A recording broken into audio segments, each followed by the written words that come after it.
Então, o que que são os mercados emergentes, né? Ao contrário dos países desenvolvidos, como os Estados Unidos, Canadá, vários países da Europa, os mercados emergentes eles são países subdesenvolvidos, mas que estão em ascensão, estão crescendo, estão melhorando a sua capacidade produtiva, estão melhorando a sua capacidade industrial, né? Não está ali focado só em commodities, mais em exportar, né? Em trabalhar com agricultura.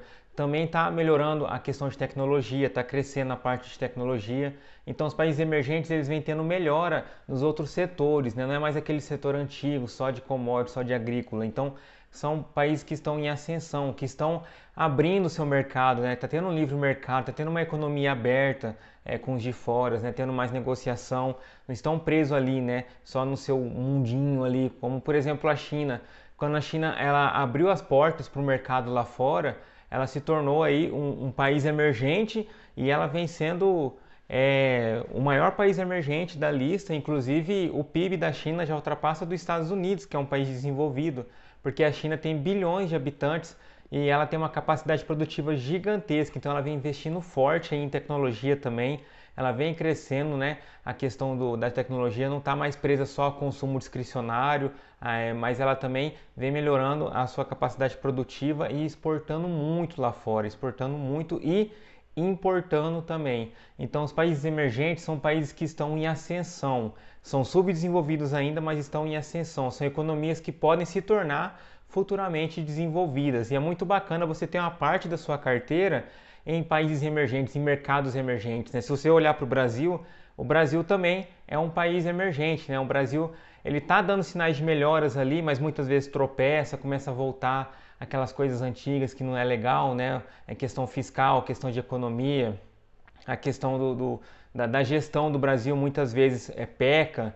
Então, não é legal você ter 100% do seu patrimônio em bolsa brasileira, porque você está investindo 100% em um mercado emergente. Então, você está aceitando um risco muito grande sem necessidade. Hoje, a gente tem várias corretoras aí com taxa zero. Lá nos Estados Unidos, você consegue comprar as stocks, ETFs globais, com taxa zero, né, como a Avenue, como a Passfolio. Então, não tem necessidade de você ficar preso a um mercado emergente como o Brasil e investir só aqui, né, numa moeda que é muito volátil. O real se apresentou uma moeda muito volátil, a moeda mais volátil do mercado de 2020 e desse início de 2021 é o real. Até o peso mexicano ele se estabilizou um pouco e o real continua ainda sendo volátil. Teve a questão da Petrobras aí, do governo comentando sobre os preços, sobre a política de preço, comentando aí sobre a troca do CEO, né? Então tudo isso já abalou ali, a Petrobras perdeu bilhões de valor de mercado, o real ficou mais volátil, né? A nossa moeda ela vem perdendo força, o câmbio está maior. No começo do ano o câmbio estava em torno de 5,30, agora já está em torno de 5,60, 5,50.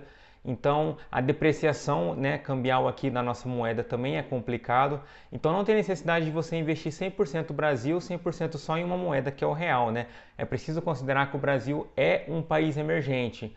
É bacana você ter moeda, investimento em países emergentes, mas uma parte da sua carteira, 100% da sua carteira em países emergentes é complicado demais. É uma das características de um país emergente é a renda per capita ser muito baixa, né? Você vê aqui no gráfico o PIB per capita, né, que é a renda por cabeça aqui da Venezuela, você vê que está um valor muito baixo. Lá em 2013 era em torno de 14.700 dólares por cabeça. Em 2013 a renda per capita, 2014 caiu drasticamente, né, que veio a crise da Venezuela, vários problemas do país, né? Então muitas vezes investir no mercado emergente tem esse risco, né, de crise fiscal, crise política, crise monetária, e é isso que aconteceu na Venezuela, né, hiperinflação, vários problemas. Em 2014 a renda per capita ali caiu para 14.000 dólares. Em 2015 em diante já não tem nem dados, porque caiu tanto que fica difícil você fazer o câmbio em dólar de tanta hiperinflação que ocorreu na Venezuela. E aí você vê como que a renda das pessoas caíram muito, né? Então esse é um dos riscos de você investir em mercados emergentes e estar posicionado 100% em mercado emergente, né? Um venezuelano que investiu só ali no seu país, ele viu seu patrimônio derreter mundialmente, né? Não valer nada, praticamente nada. E o Brasil, você vê que a renda per capita também é uma renda baixa. Aqui você vê que em 2014 ali era em torno de 11.900, 11 dólares e 900, é sempre em dólares, né, os dados. E aqui você vê que em 2016 caiu para 11 e depois foi subindo ali em 2018. E ali em 2020 ainda não saiu os dados, né? Mas a média da renda per capita do Brasil é de 11 mil dólares. Então o Brasil é um país emergente e tem uma renda per capita baixa. Isso é uma característica de países emergentes, a renda por cabeça ser baixa.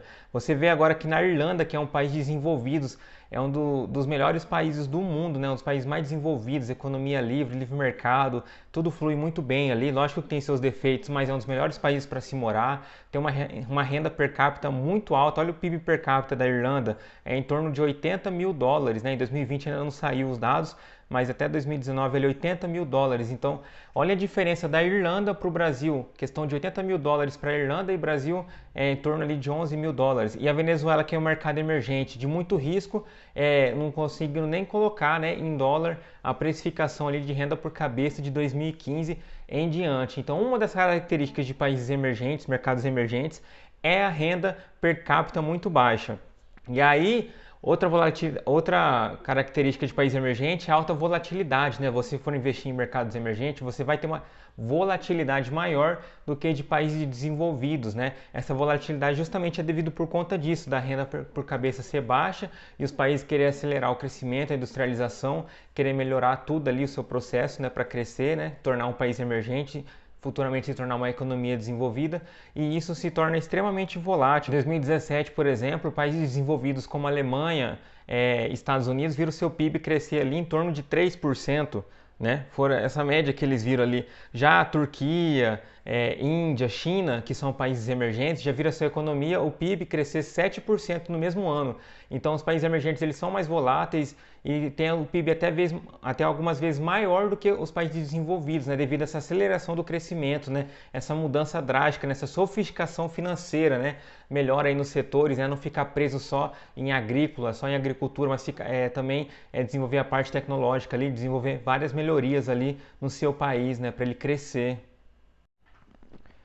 Né, as bolsas de valores, né, dos mercados emergentes, eles sofrem alta volatilidade, né, tem uma volatilidade maior histórica, até porque a política cambial, a questão da política interna, né, a oscilação cambial é muito forte, então tudo isso aí influencia, né, no mercado emergente, né, o choque de preços, política interna, tudo isso influencia muito nos mercados emergentes, né? Então são os mercados mais voláteis, né? Tendem a trazer um retorno maior do que os países desenvolvidos, sim, se os países performaram bem, se os países crescerem, né? Senão os países ali não vão performar tão bem e aí no caso não vão trazer um retorno tão grande como esperado, né? Já o Brasil é emergente que você já vê que pode ter uma melhora ali, mas por exemplo, agora o Brasil está tendo muita dificuldade, né? A depreciação cambial está muito alta, né? Por causa do risco cambial, né? Por conta do choque de preço, da inflação, o Brasil ele tem um risco fiscal maior, então é um emergente também que está passando por dificuldades. A China também vem crescendo muito, a China ela está aí com uma performance muito boa nos últimos anos, crescimento muito alto, né? Então, quem investiu ali na Ásia, tanto China, Índia, tem tido um retorno bacana, Taiwan, Hong Kong, né? Então, os países asiáticos, historicamente, têm performado melhor que os latino-americanos, né? Que os países da América Latina. Os países asiáticos emergentes têm tido um retorno melhor que os países da América Latina. E como eu citei em algumas aulas anteriores, né, o MSCI, né, o Morgan Stanley Capital International, né, ele tem um índice só para países, né, desses mercados emergentes, né, e nesse índice inclui 23 países, que no caso é Brasil, Chile, China, Colômbia, República Tcheca, Egito, Grécia, Hungria, Índia, Indonésia, Malásia, México, Marrocos, Catar, Peru, Filipinas, Rússia, África do Sul também é emergente. Inclusive Coreia do Sul, alguns consideram já emergente, outros já consideram desenvolvido, né? Porque a Coreia do Sul vem crescendo muito aí a economia, ela tem uma economia forte, ela está melhorando muito, né? Mas tem alguns critérios ainda da Coreia do Sul que encaixa ainda como emergente, mas já tem vários outros lugares que já consideram a Coreia do Sul como um país desenvolvido, né? Então fica aí você refletir, né, como que a Coreia do Sul ela vem crescendo muito, né? Ela saiu de emergente ali para ser considerada já por muitos um país desenvolvido, né? Teve melhora na economia, né? Então ali ela tem performado bem, né, nesses últimos anos. É uma economia boa, uma economia que está ficando mais forte, mais sólida, né? A Coreia do Sul, inclusive até no caso do coronavírus, agora em março de 2020, ela foi um dos melhores países a combater, né, a Covid, em questão de fechar, né, mais rápido, em questão de combater ali com higiene, né? Questão de localização, já tinha ali o aplicativo para localizar quem estava com Covid ou não. Foi tudo bem acelerado ali da Coreia do Sul, né? Então é um país que vem tendo uma boa gestão. E as principais potências do mercado emergente são China e Índia, né? Só a China e a Índia, ela já ocupam ali 40% da força de trabalho e população do mundo, não dos emergentes, mas do mundo. China e Índia são fortes por causa disso. Em 2017, para você ter uma ideia, a produção econômica combinada 32,6 trilhões de dólares, mais ou menos, foi maior que da União Europeia, aqui de 20 trilhões de dólares, né? Então, a China e a Índia têm um PIB muito forte, têm um crescimento muito forte, são países emergentes que estão aí com a economia acelerada, né? Em qualquer discussão sobre o mercado emergente, a gente vê a influência poderosa desses dois supergigantes, né? Que você deve manter em mente, né? Tanto a China como a Índia, né? A China, muitas vezes, algumas empresas da bolsa, eu prefiro não investir por conta de dados que podem ser fraudados, né? Eu sempre comento do China Hustle, que você vê ali várias coisas sendo distorcidas, né? Chineses com americanos combinando ali balanços fraudulentos, né? Mas você pode se expor de forma cautelosa, né, no mercado asiático, né, não só na China, mas você considerar vários outros países que fazem parte da China também, que vem crescendo muito. O mercado asiático emergente ele é muito mais forte que o mercado latino-americano. Então, vale a pena você estudar os mercados emergentes e quais os que estão performando bem ali para você conseguir ter um retorno melhor, né? Existem os ETFs que aplicam aí os países emergentes. Vou citar até um ETF aqui, o TLTE, a composição dele é bem bacana, ele fala ali de alguns ativos, né, que esse ETF tem. Por exemplo, aqui a exposição do país, né, 31,26% está exposto à China, mais 16,04% está exposto à Coreia do Sul, aí vem o Taiwan, em seguida a Índia, Brasil. Você vê ali que a parcela do Brasil, que é um país da América Latina, é só 4,73%.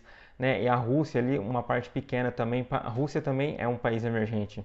Né? Então, a exposição regional desse ETF, você vê que 75%, né, 3 quartos desse ETF é exposto ali na Ásia, e aí em seguida vem a América Latina, 8,47%, né, Europa, 7%, África, 4%, Médio Oriente, 3,61% e América do Norte uma parcela muito pequena, só de 0,04%. E a composição desse ETF, ele tem exposição a vários tamanhos de empresas, né? Você vê que a maior exposição são empresas maiores, né? Empresas grandes, 56,29%, em seguida vem as mid caps, né? As 27,68%, ou seja, empresas pequenas, né?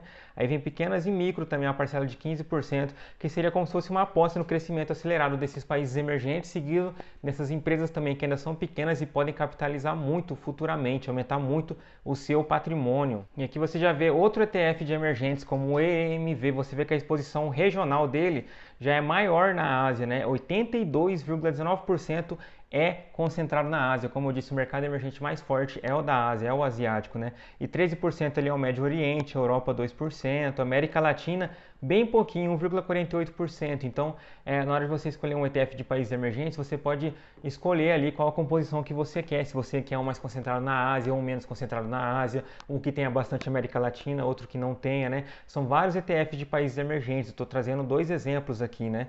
Tem aqui a China, que está composição maior. De novo, a China, 34,32%, em seguida vem Taiwan também, 16,40%, a Índia vem em terceiro, né? Geralmente China e Índia fica sempre nos primeiros ali, porque são economias muito fortes ali, né? Países emergentes que vêm crescendo muito. E ali você vê a Coreia do Sul também, em torno de 7%. Você vê que o Brasil nem entra, né, nesses 10 primeiros países aí desse ETF, então já não teria uma exposição tão forte no Brasil, como a gente viu do outro ETF, o TLTE. Já a capitalização de mercado delas aqui, você vê que é mais seguro, porque é mais focado em empresas grandes, né? 80% da concentração desse ETF de países emergentes são empresas grandes, né? E já aí vem as mídias, as pequenas, pequenas, e microcaps não tem nenhuma, então não tem nenhuma assim de risco, assumir um risco muito alto, né, de microcaps, né, que tem a maior chance de crescer, também tem um potencial de valorização maior, né. Outro problema das microcaps é a questão da liquidez, né. Para alguns ETFs, para alguns fundos, eles até deixam o microcaps de fora por conta da liquidez que é baixa, né? Não tem tanta negociação, né? Você pega a Apple, uma empresa de 2 trilhões de dólares de valor de mercado, uma blue chip, uma gigantesca, ela tem uma negociação gigantesca, então ela tem liquidez a qualquer momento, é uma empresa gigante, né? Diferente das microcaps. E olha que interessante essa imagem aqui, você vê, né, que os países com as economias mais avançadas, né, você vê que está ali Estados Unidos, Canadá, vários países da Europa, né, você vê que a economia avançada desses países, né, bem desenvolvidos ali, né, como a Irlanda que eu citei anteriormente, né, faz parte desses países europeus bem desenvolvidos, né. Temos aqui as economias em transição, né, você vê ali que tem a parte do Uruguai ali, você vê que tem a Rússia também que está em transição, a China, então são países já emergentes que estão em transição, né? Aí tem os menos desenvolvidos, que o Brasil se enquadra, você vê que o Brasil ali também é laranjinha, o Brasil é menos desenvolvido, a Argentina, muitos países da África são menos desenvolvidos, você vê ali que vários países da Ásia também são menos desenvolvidos, mas tem vários países emergentes que estão crescendo bastante ali, acelerando a economia, e tem os menos desenvolvidos ainda, que são os vermelhos, né? Você vê aqui a África tem muito país que está ali com a economia bem fraca mesmo, economia bem frágil, países bem subdesenvolvidos mesmo, que não são nem emergentes, são países que têm economia muito pobre, economia muito fraca, né? Então esse mapa aqui ele já te dá uma noção de alocação, né? Por exemplo, você que é uma economia forte, uma moeda forte, países mais desenvolvidos, você vê aqui na linha azul forte, né? Esse mais roxinho aqui é como os Estados Unidos, Canadá, vários países da Europa, você vê ali que você tem os países mais fortes ali, economias sólidas, né? E aqui você vê também que em transição, né, já seria a Rússia, né, apostar nesses países, alguma forma de se expor nesses países. A laranja aqui, por exemplo, se você vê que o Brasil é só mais um emergente, eu bato sempre nessa tecla. Não vale a pena você ter 100% do seu patrimônio só no Brasil. O real é de um país emergente, extremamente volátil. O Brasil é um país emergente. A nossa bolsa ela sofre muita volatilidade, até uma volatilidade histórica muito maior do que a S&P 500, por exemplo.